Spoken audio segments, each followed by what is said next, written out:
4 أيام في جيجل، وقبل أسبوع في زموري، وقبل أسبوعين وقد في تضطر أن تزوزو. ترجع إلى سنة كاملة يعني في خلال شهر مجموعة كبيرة من العمليات والضحايا منذ مش شهر ولا سنة، منذ 92. دعنا لا ننسى أن هذا الجحيم الذي فتح على الجزائريين فتح يوم قررت مجموعة من الجنرالات أن الشعب الجزائري لا يصلح للديمقراطية، وقامت بانقلاب على رئيس منتخب هو الرئيس شادلي بن جديد، وقامت بانقلاب على برلمان كان قد انتخب لحينه.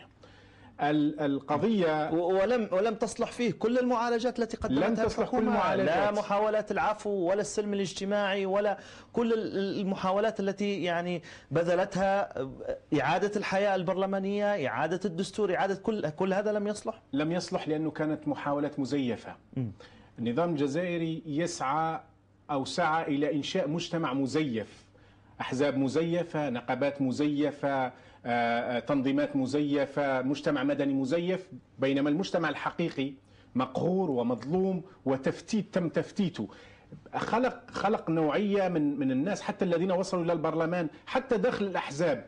كل ما كان هناك حزب، كل ما كانت عنده إمكانيات، كل ما سعى إلى تقسيمه. وشفنا كل أحزاب تم ما يسمى بالتصحيحيات، يعملوا لها حركات تسمى حركات تصحيحية، أي تفتيت.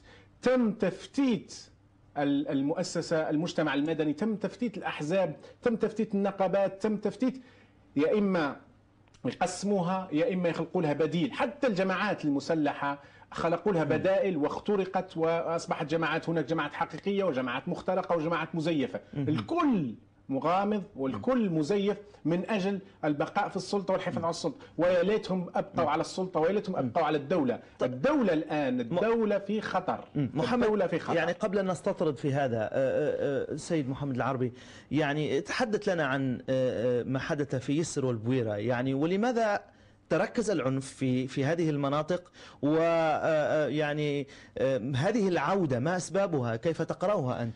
إذا استمعت لوزير الداخلية سيد زرهوني، صرح قبل 4 أسابيع وقال أن عدد كما يسمونهم بالإرهابيين عددهم 300 إلى 350 شخص. جميل. وقبله بيوم أو يومين صرح رئيس البوليس وقال قضينا على الإرهاب، بينما وزير الداخلية كان أكثر تواضعا وقال أن الإرهاب يعيش ربع الساعة الأخير. عدد القوات المسلحة لجانب الحكومة من جيش وشرطة ودرك ومخابرات وباتريوت وحرس بلدي ودفاع ذاتي تزيد عن 900 ألف. هل يعقل أن دولة لديها 900 ألف مسلح تعجز أمام 300 شخص؟ إذن هناك شيء غامض وغريب فيما يحدث. ثم هل يعقل أنه في الوقت الذي يقولون أنه يعيش ربع ساعة الأخير، ونحن نسمع هذه الكلمة منذ 15 سنة. أنا ذكرت أني لما كنت في المنصب بعثونا سنة 93 قالوا أن الإرهاب يعيش ربع ساعة الأخير. الربع ساعة الأخير هذا دام 15 سنة، الدقيقة أصبحت سنة في الجزائر.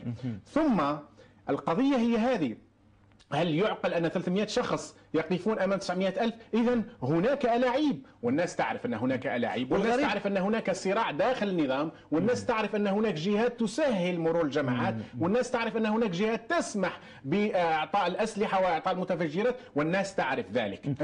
محمد العربي، سيد محمد، اسمح لي، الغريب أيضا والتساؤل حول تزامن هذه العمليات ودقتها وأنها موجودة تقريبا في نفس الرقعة، يعني لم تبتعد كثيرا، وبالتالي كيف لا يمكن ضبط مثل هذه العمليات؟ يعني هل هذا يعود لدقة هذه الجماعات، وكان جماعة القاعدة وغيرها، وأنها إذا كان الأمر كذلك فنحن يبدو أننا نتحدث فعلا عن جماعات ليست في الربع ساعة الأخير، هي تشتغل في الربع ساعة الأولى.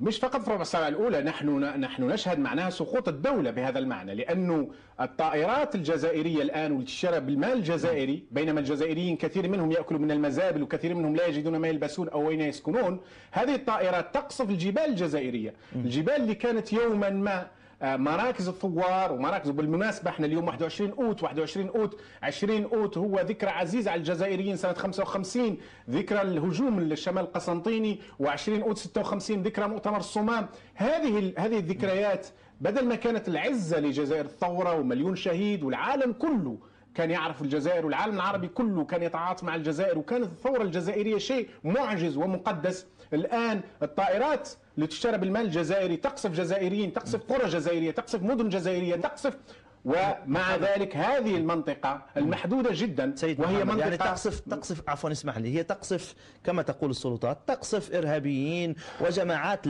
ليس لديها مشروع سياسي أصلا، وبالتالي لا يمكن أن تقابل إلا بالعنف. يعني ماذا تريد أن يقذفوهم بالورد؟ يعني عندما تقذف طائرات دولة معينة، عندما تقوم دولة بقتل أبنائها بالطائرات معناها الدولة فشلت. عندما يقوم نظام بتفجير طائرات من السماء بقنابل آخر التكنولوجيا الروسية والغربية معناها الدولة فشلت. معناها الدولة فشلت، معناها المصالحة كانت كاذبة، معناها المصالحة كانت مزيفة، معناها كان هناك خطأ، كانت مغالطة حقيقية، ليس هناك إمكانية. معناها أن النظام لا يريد لهذا العنف. العنف مطلب للنظام، يريد حد معين. دائما هناك نظرية معروفة أنه لابد من حد معين حتى يتم تبرير سياسات معينة ويتم تبرير أوضاع معينة. صحيح أنا لا أقول أن هذه العملية تقام بها النظام، لا. نعم هناك جماعات إسلامية مسلحة، وهناك جماعات تريد، نعم هناك جماعات تريد تغيير نظام بالقوة، ونحن ندين ذلك، لأن هذا النظام إذا كان هذا النظام بكل إجرامه وبهذه القوة، الذي يريدون تغييره بالقوة يصيبون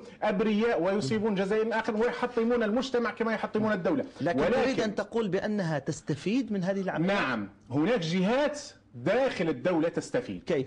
هناك جهات، هناك مراكز. الدولة كما قال هذا رئيس الحكومة الراهن، قال صراحة قبل 4 أشهر صرح وقال أن الدولة استولت عليها المافيا.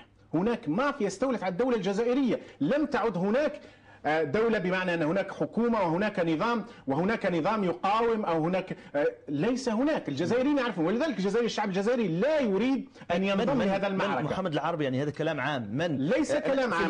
في الجزائر لديك رئيس، لديك حكومة، لديك أحزاب، لديك جنرالات. من أنت تتكلم وكانك تتكلم على جهة موجودة قلت لك أن هناك مزيف. هناك صورة تعطى فيها رئيس وفيها برلمان وفيها أحزاب وفيها مدنيين وفيها وهناك السلطة الحقيقية في يد المخابرات الجزائرية اللي تحكم الجزائر. زمان كان يقال أن لكل دولة جيش وللجيش الجزائري دولة. أنا أقول لك الآن أن للمخابرات الجزائرية دولة وجيش. المخابرات تسيطر على كل شيء، في جنرال يقود المخابرات من سنة 90 لم يتغير، بينما تغير 5 رؤساء دولة، تغير حوالي 12 رئيس حكومة، تغير حوالي 400 وزير، لم يتغير رئيس المخابرات ولو في المكتب. زاد رتبا وزاد ارتفاعا. هو يحمل